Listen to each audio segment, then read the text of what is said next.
The Los Angeles Riot was one of the most damaging incidents in the city's history. Violence surged around the city, injured residents, and destroyed businesses for good. It is critical to reflect on past events so that we do not repeat the same mistakes in the future. Unfortunately, America still has many incidents when it comes to blacks in America and police brutality. However, the past can still teach us valuable lessons. Today's video focuses on the 1992 Los Angeles Riot and the Rodney King Beating. We'll look at what caused it, why it happened, how much damage was done, how long it lasted, and how much it cost in today's money.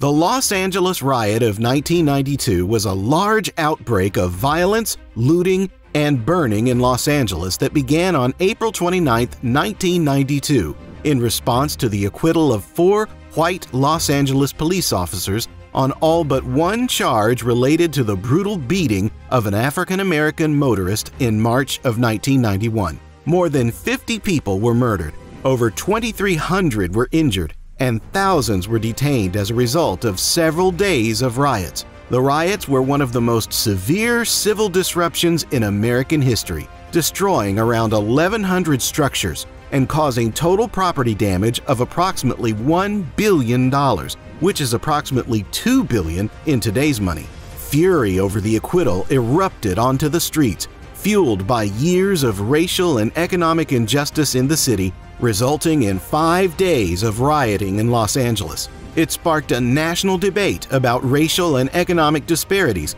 as well as police use of force, which is still going on today. Rodney King, who was on parole for robbery at the time, had led police on a high-speed chase through Los Angeles a year earlier. He was ultimately charged with driving under the influence. When the cops finally pulled him over, King was forced out of the vehicle. Officers from the Los Angeles Police Department then kicked him repeatedly and beat him with batons for a claimed 15 minutes. A bystander who witnessed police officers viciously beating Rodney King captured gruesome video of the attack, which was transmitted into homes across the country and around the world. According to the footage, more than a dozen cops stood by, witnessing and commenting on the abuse. King suffered skull fractures, fractured bones and teeth, and irreversible brain damage as a result of the beatings. 4 officers were eventually charged with excessive force. A year later, on April 29, 1992,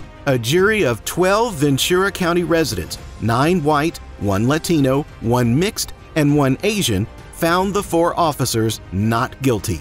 The acquittals were announced at about 3 p.m., and the riots began less than 3 hours later. Residents set fire to liquor stores, grocery stores, retail businesses, and fast food restaurants, looting and destroying them. Light-skinned drivers, both white and Latino, were targeted.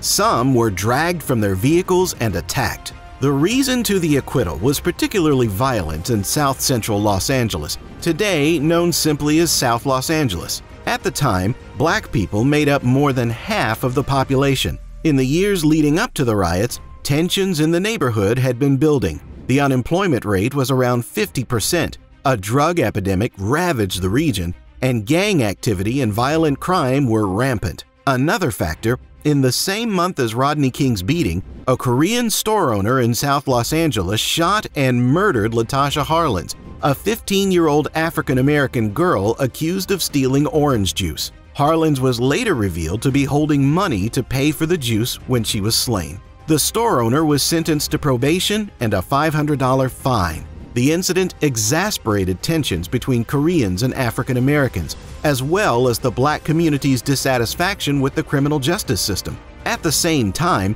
the community's resentment of the Los Angeles police was growing. African Americans reported being harassed without cause rather than feeling protected during times of need.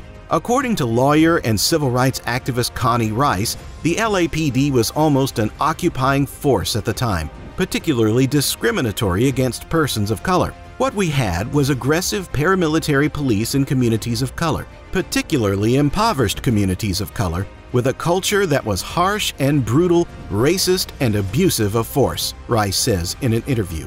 There was an explicit campaign to restrict and confine the black community, she claims. LAPD didn't even feel it was essential to differentiate between stopping a suspected criminal when they had probable cause to stop and simply stopping African American judges, senators, notable athletes, and celebrities because they were driving good cars. According to news sources and first-hand testimony from the last 30 years, the riots began at a South Los Angeles crossroads called Florence and Normandy. Terry Barnett, a bystander, was near Florence and Normandy that first night and recalls seeing cops drive right by rioters without stopping. She and her boyfriend, along with 2 other African-American strangers, assisted in the rescue of a white truck driver named Reginald Denny, who had been assaulted violently by rioting gang members who had pulled Denny out of his truck.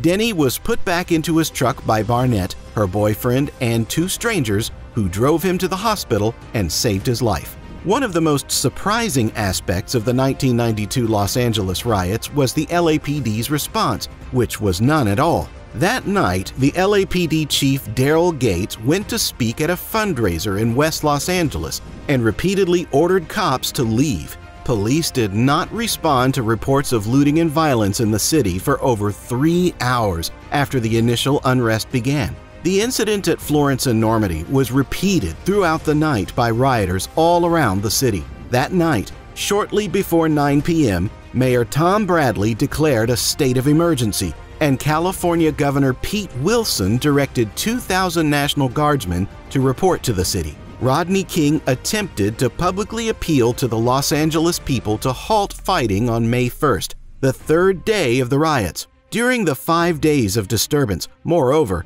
50 individuals were killed in riot-related incidents, including 10 persons who were shot and killed by LAPD officers and National Guardsmen. More than 2,000 individuals were hurt, and approximately 6,000 people were arrested as alleged looters and arsonists.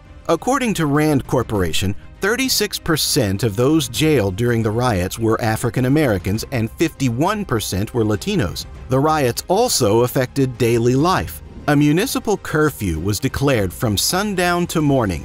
Mail delivery was halted, and most citizens were unable to go to work or school. More than 1,000 structures were damaged or destroyed, as were nearly 2,000 Korean-owned companies. In total, about $1 billion in property was destroyed. In terms of purchasing power, $1 billion in 1992 is equivalent to nearly $2.06 billion today, a $1.06 billion rise over 30 years. Between 1992 and the present, the dollar saw an average annual inflation rate of 2.44%, resulting in a cumulative price increase of 106.06%. The municipal curfew was eventually removed on May 4th morning.